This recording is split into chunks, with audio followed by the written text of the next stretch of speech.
Satu malam di Teluk Intan. Lepas 3 jam drive sampai-sampai je kat Teluk Intan, kita orang pergi kat restoran Apung di Hilir. Kita makan antara menu istimewa di Teluk Intan iaitu mi udang. Tokey store sangatlah ramah, highly recommended. Apa je kita orang nak, dia tunaikan. Lepas tu view dia sebelah sungai, jadi memang cantik lah, memang seronok sangat. Ni lah dia mi udang galah dia, harga RM15 je, tak dapat kat KL harga macam ni. Dah lah sedap, fresh, dia baru tangkap kat dalam sungai tu. Aktiviti utama kita orang pergi Teluk Intan ni adalah nak tengok kelip-kelip.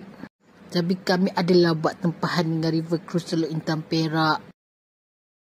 Servis diorang memang terbaik, harga dia memang sangat berpatutan. Tolonglah korang pergi abang ni, kalau dia cerita kat atas bot tu tak berhenti-berhenti. Korang dengar sendiri aja.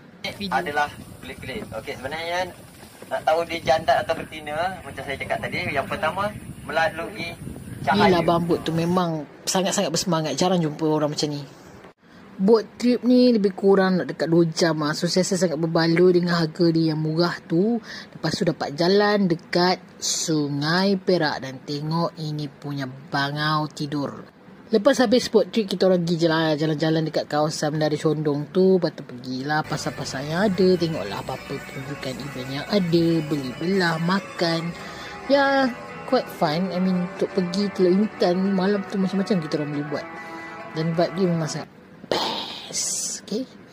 Dan esoknya, lepas kita orang tidur dekat homestay, esoknya kita orang beransur-ansur untuk pergi ke Lenggong. Nak tengok tak apa kita orang buat kat Lenggong. Tolong like, subscribe.